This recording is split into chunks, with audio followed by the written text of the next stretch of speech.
ओम शांति। आज मीठे मीठे श्री बाबा ब्रह्मा के तन द्वारा कहते हैं, मीठे मीठे बच्चे। बाबा हमें कहते हैं कि हमारे संस्कार बहुत शीतल होने चाहिए। शीतल अर्थात ठंडे संस्कार, तेज संस्कार वाला नहीं बनना है। कोई कोई लोग गुस्सा नहीं करते, लेकिन कहते हैं थोड़ा रोब तो दिखाना पड़ता है। पर बाबा कहते हैं रोब भी छोटा क्रोध है, फिर वो कब बड़ा बन जाता है पता नहीं चलता है। तो बाबा हमें कहते हैं ये हमें अपने जीवन में ये जोश रोब के संस्कारों को खत्म करना पड़ेगा। जोश और रोब के संस्कारों को खत्म करना पड़ेगा। सदा शीतल संस्कार बनाओ, ठंडे संस्कार। इसमें सहन करना पड़ता है, सहन शक्ति चाहिए होती है। अब जैसे कोई बच्चा है, अब आपने तो अपनी चीजें सब जगह पे रख ली, लेकिन एक बच्चा, छोटा बच्चा, उसको तो जो मर्जी आएगी जहां से वो चीज उठा लेगा। आपने अभी साफ सुथरा करके रखा, फिर वो बिगाड़ देगा, फिर वो ये खेलेगा, इधर वो करेगा। बट एक छोटा बच्चा हमें बहुत कुछ सिखा सकता है। हमारे अंदर सहन शक्ति, समाने की शक्ति, धैर्यता की शक्ति, शीतलता का गुण। आप कोशिश करो कि हमें अपने बच्चों को सिर्फ शांति प्रेम से ही संभालना है। चाहे वो घर में कितना भी उलट फुलट करे, कितना भी इधर उधर वो करे, आप उसको प्यार की शक्ति से, शांति से उसको संभालो। तो वो जब आपने ठीक किया, उसने बिगाड़ दिया। तो माताओं को तो वैसे ही बहुत काम होता है ना घर में। तो अभी अभी वो ठीक करके फ्री हो, अभी अभी बच्चे बिगाड़ दें, फिर उनका चिल्लाना डांटना, फिर कभी हाथ भी उठ जाता है, फिर बोलते हैं अरे बच्चा है खेलेगा, फिर पश्चाताप भी करती हैं। तो आप पहले ही अपने आप को समझा लो कि बच्चा है, चलो ठीक है कर देगा, तो अब काम तो करना ही है, कर लेते हैं। उसको भी समझाओ कि देखो ऐसे नहीं करते, आओ मेरी मदद करा दो, मैं आपकी मदद करा देती हूँ। जो चीज जहाँ से उठाई वहां पे ही रखना, चलो मैं आपकी मदद कर लेती हूँ। तो आप बच्चों के साथ बहुत खेल भी सकते हो। नहीं तो क्या होता है, बच्चे अपने में ही खेलते रहते हैं, करते रहते हैं, और माताएं और घर में रहने वाले खुद अपनी इतनी टेंशन में होते, इतनी बातों में होते हैं, तो बच्चों को टाइम नहीं दे पाते, वो उनकी बातों को समझ नहीं पाते, वो उनके साथ खेलते नहीं है। तो ऐसे ही बड़े हो जाते हैं। फिर आपने कहते बस घर में बच्चा बच्चा किस लिए होना चाहिए, कहते बस अच्छे लगते, लेकिन अच्छे लगते, लेकिन वो तो थोड़ा थोड़ा बड़े होंगे तो उस आत्मा को नई कर्मेंद्रियां मिली होती हैं, तो वो तो इधर उधर खेलते रहते हैं, काम करते रहते हैं, जो चीज उठाते रहते हैं, उन पे कितना ध्यान देना पड़ता है। एक बच्चा घर में होना मतलब आपको सेवाधारी बनना है। अगर सेवाधारी बन सकते हो, अपना सब कुछ भूल सकते हो, आपको जब अपने जीवन में कोई भी कुछ काम नहीं करना हो ना, सब इच्छाएं पूरी पूरी हो गई हो, तब बच्चे घर में पैदा किया करो, बाबा कहते हैं। क्योंकि मनुष्य आत्मा की अपनी इतनी इच्छाएं होती हैं। आजकल तो लेडीज भी जॉब करती हैं, उनको भी है हम भी नौकरी धंधा करें, लेकिन घर में बच्चा है तो उसको तो पूरा एक सेवाधारी बन के, एक बच्चों का जैसे एक सर्वेंट बनना होता है। वो जब जो खेलें, कभी चीजें जगह पे रखेंगे, कभी नहीं रखेंगे, आप बोलो नहीं, सीखे सीखे। अभी इतने बड़े बड़े लोग भी एक बार में नहीं सीख जाते हैं, कई कई बच्चे सीख जाते हैं, सिंसियर होते हैं, कई कई बच्चे नहीं सीख पाते। तो तो उनका आप इतना कर सकते हो, बाबा मम्मी कहते हैं। हाँ, तो बच्चों के साथ अच्छा भी लगता है, लेकिन उनकी सेवा भी करनी पड़ती है, उनका सेवाधारी भी बनना पड़ता है। खुशी खुशी से बनो ना। आज माँ बाप अपने बच्चों की खुशी खुशी से सेवा नहीं करते हैं, खुशी खुशी से उनकी पालना नहीं करते हैं, तो बड़े बच्चे भी माँ बाप की अच्छे से पालना नहीं करते हैं, सब बोझ समझते हैं। आज एक बंधन में बंध जाते हैं। माँ भी बोलेगी क्या करूं मैं, मेरे पास इतना काम है, पर इन बच्चों के कारण मैं कर नहीं पाती हूँ। मतलब सोचो, उनको इतनी इच्छाएं, अपनी इच्छाएं हैं। बरोबर घर में अगर एक भी बच्चा होता है ना, तो आप अपना जो कुछ करना चाहते हो उसी टाइम पे, कभी कभी हो पाता है, कभी कभी नहीं भी हो पाता है, क्योंकि बच्चों के साथ हमें पूरा एक प्रेजेंट माइंड उनको ही देना है। मतलब उनके साथ ही हमारा माइंड रहना चाहिए, क्योंकि बच्चे कभी भी कुछ कर लेते, कभी भी कुछ ऐसी वैसी चीजें खा लें, उठा लें, कहाँ भी चले जाएं, और आपके दिमाग में अगर कोई और बात हो, आप फोन पे बातें कर रहे हो, टीवी में ध्यान हो, तो बच्चों को फिर संभालना, फिर वो कुछ गलत उल्टा सुल्टा कर देते हैं, तो फिर बोलते हैं ऐसे करते हैं ऐसे, अब उसको तो पता ही नहीं है। वो तो बच्चा है, ध्यान तो हमें रखना चाहिए ना। तो तो बाबा मम्मी कहते हैं कि इसीलिए ना हमें अपने संस्कारों को शीतल बनाना है, और उसके लिए जो छोटे लोग होते हैं ना और जो बड़े लोग होते हैं, अगर आप घर में बड़े हो या सास हो या माँ हो या कोई भी, तो बड़ों में तो वैसे ही होता है, मैं बड़ा हूँ कुछ भी बोल सकता हूँ, रोब क्रोध डांटना मारना। एक मैं बड़ा हूं तो मैं डांट भी सकता हूँ, मार भी सकता हूँ, कुछ भी बोल सकता हूँ, नहीं। मैं बड़ा हूं उतना ही शांत और निर्माण रहना चाहिए। महानता और निर्माणता, नम्रता, देह से बड़े होने से कुछ थोड़ी होता है। एक आत्मा बड़ी अनुभवी समझदार कब होती है, जब वो हर कार्य शांति से करती है, धैर्यता से करती है, नम्रता से करती है, निर्माणता से करती है, उसको बड़ा कहते हैं। आज भाई थोड़ा भी बड़ा हो जाएगा, बोलते हैं मैं बड़ा भाई हूँ, मैं कुछ भी बोल सकता हूँ इसको।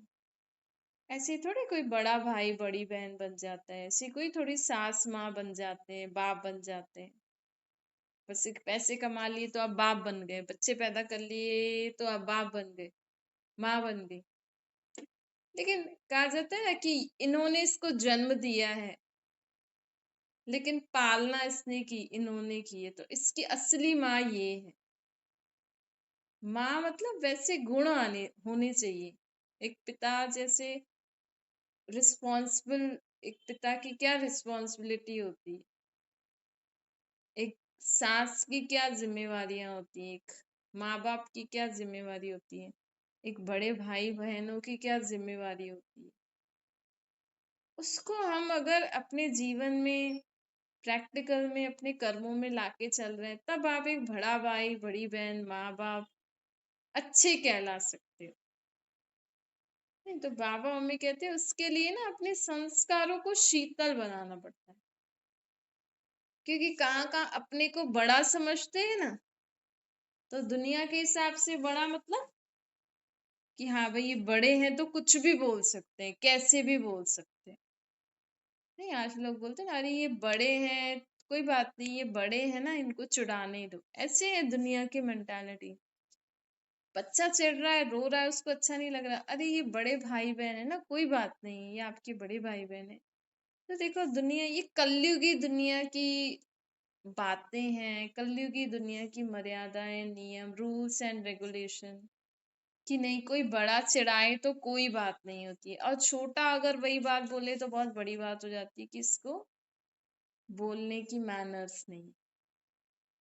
आज अगर बड़ा छोटे को कुछ बोले और छोटा बोले आपको बोलने की मैनर्स नहीं है, ऐसे थोड़ी बात करते, तो उसको गलत माना जाता है कि नहीं। तो आप ही सोचिए, क्योंकि परमात्मा हमें आत्मा का ज्ञान देते हैं, भगवान हमें कहते हैं शरीर से बड़ा छोटा नहीं होता है। अगर हमारे किसी शब्द से, हमारे किसी व्यवहार से किसी भी आत्मा को दुख पहुंच रहा है, चाहे वो छोटे शरीर में है चाहे बड़े शरीर में है, तो गलत मतलब गलत। आज अगर बड़ा भाई अपने छोटे भाई बहनों को चिढ़ा रहा है, अपशब्द बोल रहा है, उल्टा सुल्टा बोल रहा है, एक समझाना अलग बात होती है, लेकिन ऐसे थोड़ी कुछ भी बोल के उनको समझाएं। आज एक छोटा बच्चा अगर अच्छे से खाना नहीं खाएगा, बात नहीं करेगा, तो कैसे बोलेंगे? ऐसे नहीं, बात नहीं करते, ऐसे खाते हैं, ऐसे नहीं खाते हैं, ऐसे खाते हैं। ऐसे थोड़ी ऊंची आवाज में बोलते हैं। कितनी बार समझाया, ऐसे नहीं खाना चाहिए, ऐसे खाना चाहिए, समझ में नहीं आता, पता नहीं क्या क्या बोलने लग जाते हैं। और वही कोई बड़ा अगर अच्छे से, तो उसको प्यार से समझाएंगे कि नहीं ये बड़े हैं ना, इनसे प्यार से बोलो, और छोटों से कैसे भी बोलो। लेकिन गलत तो मतलब गलत। तो बाबा हमें कर्मों की गति समझाते हैं कि आप ऐसा नहीं सोचो कि ये छोटे हैं तो हम उनको कैसे भी डांट मार सकते हैं। नहीं, अगर फालतू में आप उनको डांट मारते हो, ऊंची आवाज में बात करते हो, गलत शब्द यूज करके बोलते हो, तो मतलब कि आपकी आत्मा पे पाप चढ़ रहा है, भले आप एक माँ ही क्यों ना। उसका रिजल्ट आप दुनिया में देख रहे हो। आजकल जो दुनिया में माँ बाप को बच्चे ऐसा करते हैं ना,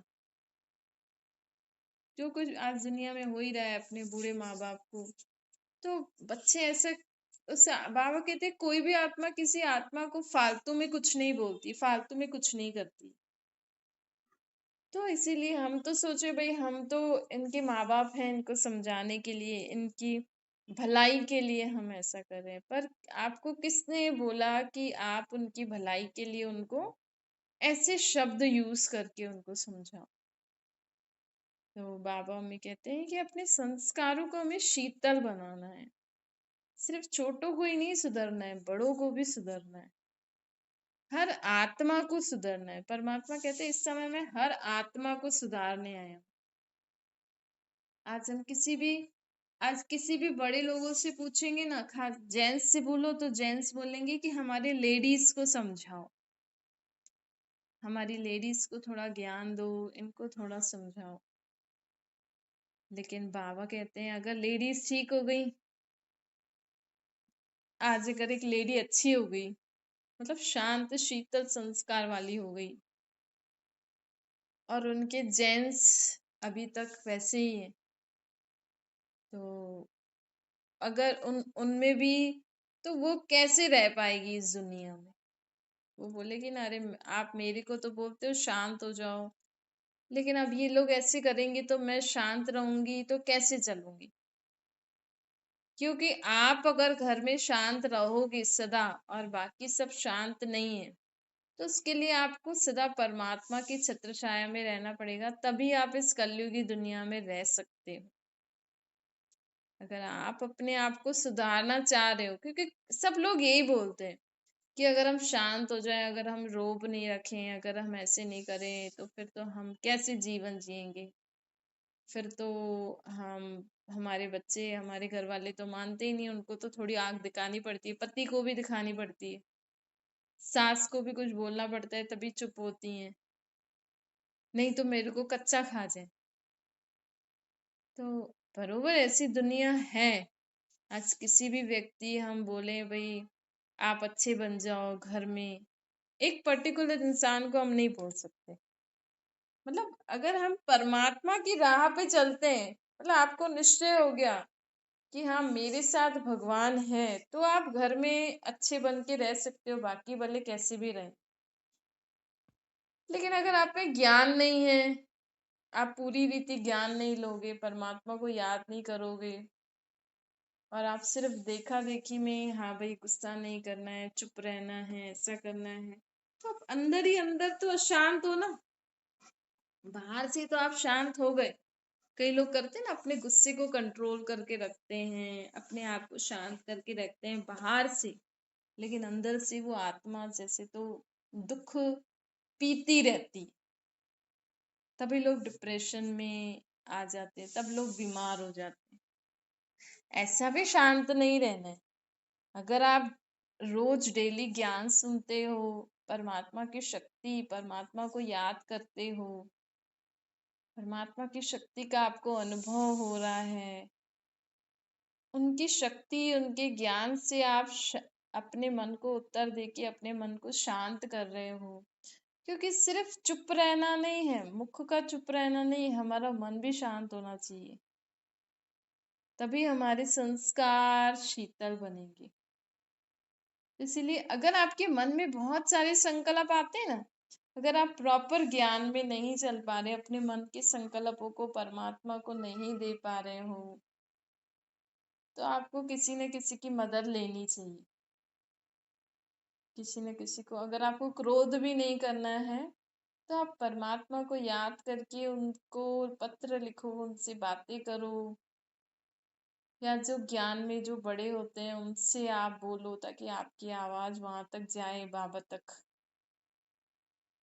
क्योंकि कभी कभी हमारे मन की लाइन क्लियर नहीं हो पाती है, तो बाबा हमें कहते हैं कि अब हमें अपने संस्कारों को शीतल कैसे बनाना है, ज्ञान और योग के अभ्यास से। जबरदस्ती नहीं बनाना, जबरदस्ती जैसे मुंह पे टेप लगा दी नहीं, मन को हर प्रश्न का उत्तर देना जरूरी है। नहीं तो फिर क्या होता है, वो आत्मा अंदर ही अंदर सोचती रहती है, तो अलग अलग बीमारियां हो जाती हैं। इसीलिए हमें ज्ञान और योग की शक्ति से अपने संस्कारों को शीतल बनाना है, रोब और जोश के संस्कारों को खत्म करना है। जैसे बाबा ने हमें बताया था, आप चेक करो आप में रोब, किसी के ऊपर रोब रखने के संस्कार हैं, जोश आता है आपको जीवन में, ये करूं ये करूं, जोश मतलब बिना सोचे समझे आप कुछ भी करने लग जाते हो। तो जोश और रोब के संस्कारों को हमें खत्म करना है, बाबा कहते हैं। ये तो देखो, जैसे बाबा ने हमें बताया, ऐसे हमारे अंदर और भी कई ऐसे आसुरी स्वभाव संस्कार होते हैं। अब तो हम बहुत दिनों से बाबा का ज्ञान योग अभ्यास कर रहे हैं, तो काफी खत्म भी हो गए होंगे, लेकिन अभी भी हमें रोज अपने अंदर चेक करना चाहिए कि ऐसा कौन सा मेरे अंदर स्वभाव संस्कार, ऐसी आदत है जो आपको लगती है एक दैवी संस्कार नहीं है, एक अच्छी आदत नहीं है। हमेशा अपने सामने ना लक्ष्मी नारायण का चित्र रखना चाहिए। ये जो लोग अपने में देवी देवताओं के चित्र रखते हैं ना, इसका अर्थ क्या है? सिर्फ इनकी आरती उतारना, इनको एक अच्छी जगह पे रखने का मतलब नहीं होता है। परमात्मा कहते हैं अगर आपके घर में किसी देवी देवता का चित्र है, तो मतलब उनमें जो गुण है, जो शक्तियां हैं, वो हमें धारण करनी है, ये हमें स्मृति आनी चाहिए। जैसे अगर आपके घर में हनुमान जी का चित्र है, तो सिर्फ उनकी आरती उतारने से थोड़ी आएगा कुछ। हनुमान जी में क्या थी, उनमें एक वो एक आत्मा है, और उनमें एक महावीरता की शक्ति। तो महावीरता की शक्ति को उन्होंने एक हनुमान जैसा रूप रूप दे दिया। क्योंकि एक बंदर में ये विशेषता होती है कि वो कहीं भी कूद के अपना काम कर लेता है ना।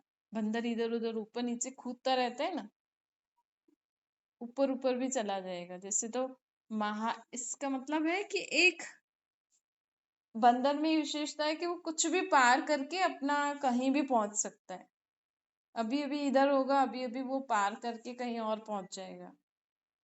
तो वैसे हमारे अंदर वो महावीरता, अर्थात कि हमें हर परिस्थिति को सेकंड में पार करना है और आगे बढ़ते रहना है, रुकना नहीं है। जैसे बंदर रुकता नहीं है ना, कितनी भी ऊंची हो उसको पार करके आगे बढ़ता रहेगा जहाँ उसको जाना है, और किसी की परवाह नहीं करता है। लोग भागने लग जाएंगे लेकिन वो अपना भागता रहता है। ऐसे ही हमें भी जीवन में जो हमारा लक्ष्य है, जो हमारी मंजिल है, हमें उसमें निडरता से, निर्भयता से आगे बढ़ना चाहिए, मर्यादा पूर्वक। तो एक हनुमान जी का पिक्चर रखना मतलब उस चित्र को देखने से हमें याद आना चाहिए कि हम आत्माओं में भी ये महावीरता का गुण होना चाहिए। ऐसे नहीं बस उनकी आरती उतार ली, ये कर लिया। काली देवी का पिक्चर पिक्चर चित्र रखते हैं लोग, उसका मतलब है कि काली देवी अर्थात एक ऐसी आत्मा जिसमें इतनी शक्ति है कि वो आसुरी संस्कारों का नाश कर ले। काली देवी को इसलिए पूछते हैं ना, उनकी जो आरती पढ़ते हैं, जो 40 है, उसमें उस आत्मा में क्या विशेषता है, कौन सी शक्ति है, उस शक्ति को हमें ध्यान, मतलब काली देवी का वो चित्र देखते ही हमें वो शक्ति की स्मृति आनी चाहिए कि हाँ, मुझ में भी ये शक्ति होनी चाहिए। मैं भी, अगर आप काली देवी को भगवान का रूप मानते हो, तो मैं भी, जैसे उनको बोलते हैं ना, तुम मात पिता, तो मैं इनका बच्चा हूं, तो मेरे में भी ऐसी शक्ति है कि मैं आसुरी संस्कारों को नाश कर सकूं। सबसे ज्यादा अच्छा चित्र है, बाबा कहते हैं, लक्ष्मी नारायण का चित्र रखो घर में। लक्ष्मी नारायण के चित्र में ना, लक्ष्मी और नारायण की आत्मा में वो सब शक्तियां, वो सब गुण हैं। आपको अलग अलग चित्र रखने की जरूरत ही नहीं पड़ेगी। हनुमान, गणेश, काली, दुर्गा, ये सब एक शक्तियों का रूप उन्होंने बना दिया है, और ये सब शक्तियां और गुण लक्ष्मी नारायण की आत्मा में है। आप उनका चित्र अपने सामने रखो और लक्ष्य रखो, मुझे इनके जैसा बनना है। फिर आपके अंदर रोज अपने को चेक करो कि आज मैंने सारा दिन कैसा सोचा, कैसा बोला, कैसा कर्म किया। आज मेरे सारे दिन की संस्कार, आदतें जो थी, वो क्या इनके जैसे थी? जैसे मैंने खाना खाया, तो लक्ष्मी नारायण अगर खाना खाएंगे तो कैसे खाएंगे? जैसे मैं काम करती हूँ, चलती हूँ, बातचीत करती हूँ, हंसती हूँ, तो लक्ष्मी नारायण से हा हा हू करके हंसेंगे? कितनी सिंपल सी मुस्कान होती है उनकी। तो हमें जब भी हम हंसें, तो हमें वो चित्र नजर आना चाहिए, अरे देखो मैं इनके जैसे हंस रही हूँ। हल्की सी मुस्कान होनी चाहिए हमारे हमारे चेहरे पर। तो ऐसे लक्ष्मी नारायण का चित्र रखने से क्या होता है कि हमारे अंदर जो भी आसुरी स्वभाव संस्कार हैं, वो हमें साफ दिख जाएंगे कि ये गलत है, ये दैवी संस्कार नहीं है, मुझे इसको छोड़ना है। जैसे लक्ष्मी नारायण के अपने बच्चों को कभी डांटेंगे, कभी मारेंगे, उनके भी बच्चे होंगे। कभी रोब दिखाएंगे, हालांकि उनके बच्चे भी बहुत डिसिप्लिन होंगे, रॉयल होंगे। पर हम भी अगर वैसा रहें, तो आपके बच्चों में भी वैसे संस्कार आ सकते हैं। आप भी अपने बच्चों को प्यार से, अच्छे से करो, आप करके देखो, आएंगे, जरूर आएंगे। आप अपने बच्चों से प्यार से व्यवहार करो, प्यार से बात करो, तो वो भी एक बार नहीं, दूसरी बार नहीं, तीसरी बार जरूर सोचेंगे, अरे मेरी मम्मी इतना प्यार से बोल रही है, तो मैं भी कर लेता हूँ। तो इसीलिए बाबा मम्मी कहते हैं कि चेक करो हमारे अंदर कौन कौन से आसुरी स्वभाव संस्कार हैं। जैसे बाबा ने आज हमें बोला, जोश और रोब, ऐसी और भी जांचो अपने अंदर और उनको खत्म करते जाओ। अच्छा, मीठी मीठी सिकले दे बच्चों प्रति माता पिता बाप दादा को याद, प्यार और गुड मॉर्निंग। रूहानी बाप की हम सभी रूहानी बच्चों को नमस्ते। हमारी भी रूहानी माता पिता बाप दादा को याद, प्यार, गुड मॉर्निंग और नमस्ते। वरदान है, दिलाराम बाप की याद द्वारा तीनों कालों को अच्छा बनाने वाले इच्छा मुक्त बनो। जिन बच्चों के दिल में एक दिलाराम बाप की याद है, वो सदा वाह वाह के गीत गाते हैं। दिलाराम बाप कौन है? शिव बाबा, परमात्मा। वो सदा वाह, अगर हमने उनको अपने दिल में बसा लिया, तो हम सदा वाह वाह करेंगे। उनके मन से, उनके मन से स्वप्न में भी कभी हाय शब्द नहीं निकल सकता है, क्योंकि जो हुआ वह भी वाह, जो हो रहा है वह भी वाह। और जो होने वाला है वो भी वाह। वो सदा ऐसा सोचते हैं कि सब वाह वाह ही है। तीनों ही काल वाह वाह है, अर्थात अच्छे ते अच्छा है। जहाँ सब अच्छा है ना, वहाँ कोई इच्छा उत्पन्न होती ही नहीं।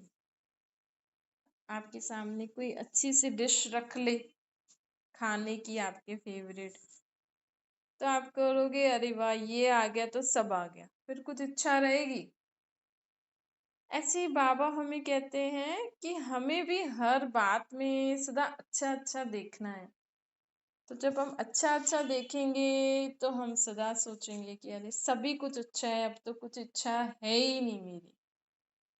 क्योंकि अच्छा तब कहेंगे जब हमारी आत्मा में सर्व प्राप्ति है, हमारी आत्मा सर्व गुण, सर्व शक्ति, सर्व ज्ञान से भरपूर होगी। तभी एक आत्मा अच्छा हर बात में अच्छा अच्छा कह सकती है। प्राप्ति संपन्न बनना ही इच्छा मुक्त बनना है। अपनी आत्मा को सर्व गुण, सर्व शक्तियों, सर्व ज्ञान से प्राप्तियों से संपन्न बनाना ही सर्व इच्छाओं से मुक्त होना है। तो जितना जितना हम आत्माएं ज्ञान गुण शक्तियों से भरपूर होती जाएंगी ना, उतना उतना हमें इच्छा नहीं रहेगी। अरे जरूरत की चीजें वो तो हमें लेनी ही पड़ेंगी। अब शरीर को जो खिलाना पिलाना है वो तो हमें लेना ही पड़ेगा। लेकिन जो होती है ना इच्छा, कि मेरी इच्छा है ये, जरूरी नहीं है लेकिन मेरी इच्छा है ये, मुझे अच्छा लगता है ये, ऐसा होना चाहिए ये।